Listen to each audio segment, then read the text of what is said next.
Eu pego a foto de um gatinho e vou lá e arrasto para o meu neurônio. Neurônio, me diz o que é isso aqui.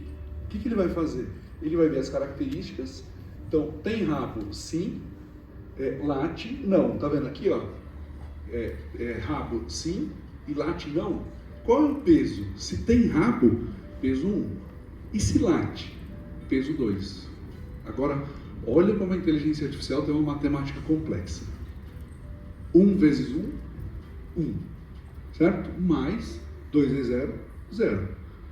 0 mais 1, 1. Complexo, não? O que eu faço com esse 1 aqui? Eu aplico na minha regra de negócio que o especialista aqui me disse. Ele falou o seguinte, olha, se a resposta for maior que 2, fala que é cachorro. Se for menor do que 2, é gato. Tudo bem? Vamos ver mais um exemplo? Olha lá, agora eu coloquei um cachorro. O neurônio, classifica essa imagem aqui para mim. Ele vai fazer a mesma coisa. Pega peso, pega a característica, pega peso, faz a continha, deu 3. Aplica na função de ativação, que para nós chama regra de negócio. Vai sair uma saída de... é um cachorro. Tudo bem? Mas a gente nunca pode duvidar da capacidade do usuário. Agora, ele achou um cachorro que mia. Certo? O dado, quando eu olho para ele, eu falo assim, isso aqui é um cachorro. Mas a IA, ela é lógica. A inteligência, ela não é inteligente. Tá, gente? Na prática, vocês vão ver que não tem nada de inteligente nisso. Então, eu tenho um cachorro que mia. Quando eu pegar esse elemento, cachorrinho que mia, depois tem um link aqui, depois a gente pode dar uma olhadinha, mas e arrastar para o meu neurônio, o neurônio ele vai dizer o seguinte, né? Se ele mia, tem rabo sim, late, não, peso 2, 1 vezes 1, 1, 2 vezes 0, 0, 2, 0 mais 1, 1, saída, gato. O neurônio errou. Certo? O que eu faço agora? Quem vai saber que errou? O especialista. Certo? Modelo ou cientista de dados. O modelo que você fez aqui está errando. O que nós vamos ter que fazer como cientistas de dados? Olhar novamente características, talvez incluir características novas, recalibrar os pesos, treinar novamente e ver se eu ajusto o output. Certo? E aí a gente teria que fazer uma reunião aqui, discutir qual característica a gente vai inserir para resolver o problema de um gato que mia. Cachorro. Desculpa, de um cachorro que mia. Tudo bem? Isso é um neurônio. Qual que é o problema disso? É quando eu tenho que decidir, por exemplo, se aquilo é uma xícara de café ou não. Cada linha daquela aponta para um neurônio que recebe um estímulo, que processa, que leva para um outro, que leva para um outro, que leva para um outro, e aí ele vai sair aqui, ó, com uma probabilidade de expresso ser muito grande. Tá vendo aqui o output expresso? Mas aquela imagem ali tem algumas características de laranja, certo? Então o modelo, ele não é, o modelo ele sempre vai devolver um percentual de quão próximo é do output esperado. Tudo bem? Em função de todas as camadas da rede neural. Tá claro, gente? Tudo bem? Faz sentido para vocês? Então, isso é uma rede neural. E aquilo é um neurônio. Qual a complexidade? Quando eu tenho que resolver problemas com muitos neurônios. Outro rapidinho. Esse aqui é detecção de números. Isso aqui é para dar multa na gente no dia do rodízio aqui em São Paulo. Ele vai acertar? Com certeza. Por quê? Porque é muito simples. São 784 neurônios perguntando, ele vai passar pontinho por pontinho, pixel por pixel, está preenchido ou está preenchido ou está vazio, está preenchido ou está vazio, está preenchido ou está vazio, está preenchido ou está vazio. Vai passar em todos os pixels, vendo se está preenchido ou está vazio, vai alimentar um neurônio final e aquele formato do preenchido e vazio vai dar uma probabilidade de ser 8, de ser 7, de ser 1, certo? E aí, se for 8 com uma probabilidade de 90%, ele vai dar multa na gente. Tudo bem? Neste caso, para aplicar uma multa, ele precisa saber a cor da placa? Cor, tamanho, precisa para saber se é um 8 ou se é um 9? Precisa saber a cor? Não. Então isso aqui é um problema de machine learning.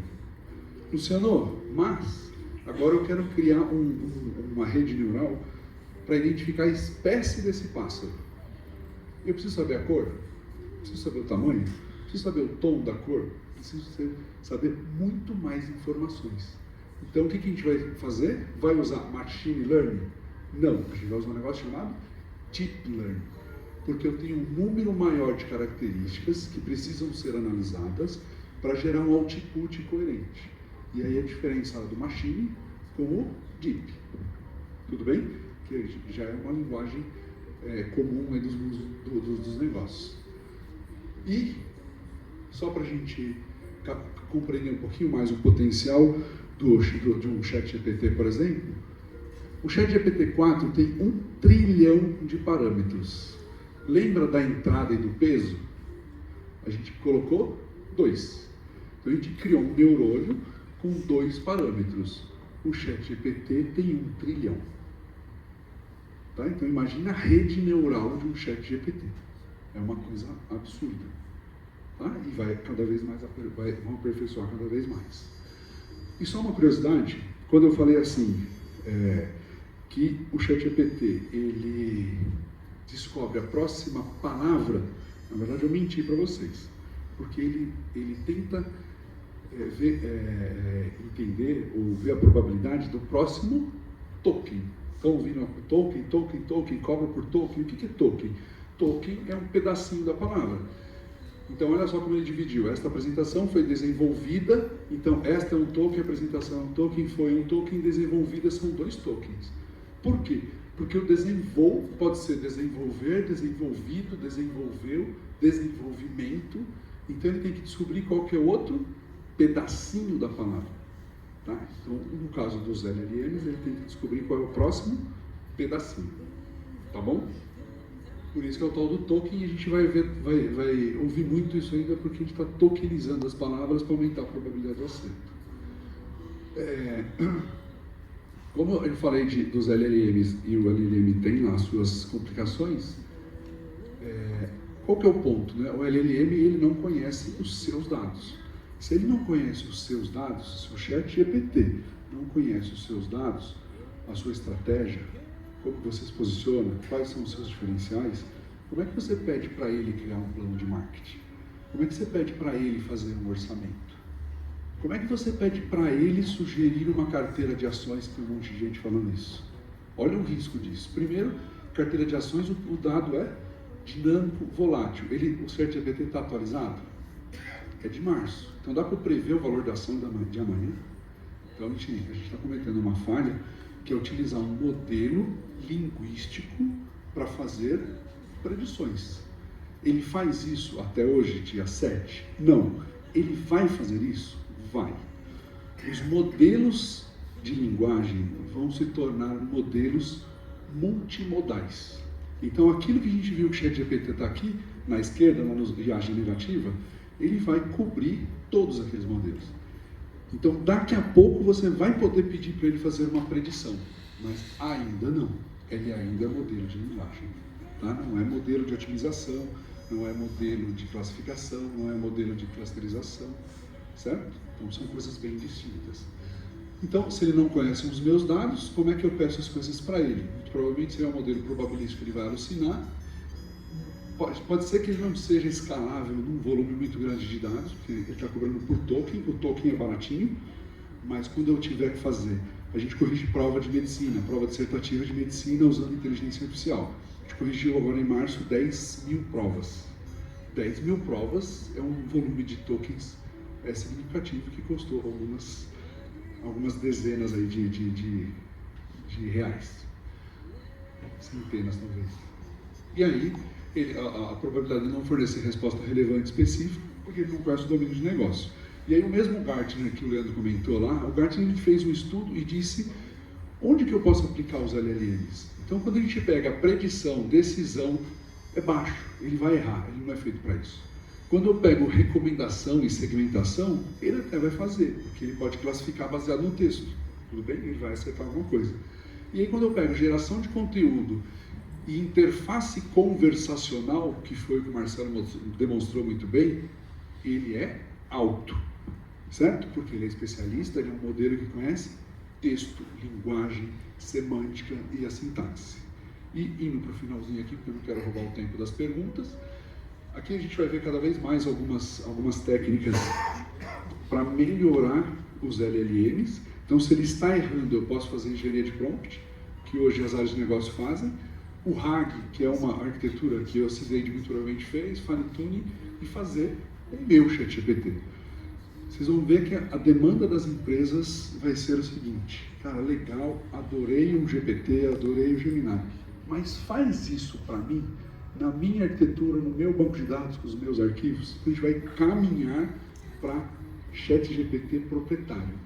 O Llama, que é a Meta, tem o modelo deles, né? A gente já sabe que é o modelo e tal, e tem um modelo gratuito. Você pode baixar, treinar e rodar numa máquina virtual, por exemplo, certo? E, finalmente aqui, como é que eu começo? Só para a gente sair daqui com algumas dicas e abrir com as perguntas. Um projeto de IA, diferente de um projeto de software transacional, chega para a gente requisito. IA chega para a gente dúvida. Eu consigo, com os dados que eu tenho, predizer o número de chamados? Essa informação que vai chegar para o cientista de dados. Para quem faz o software, chega uma história, chega um protótipo e tudo mais.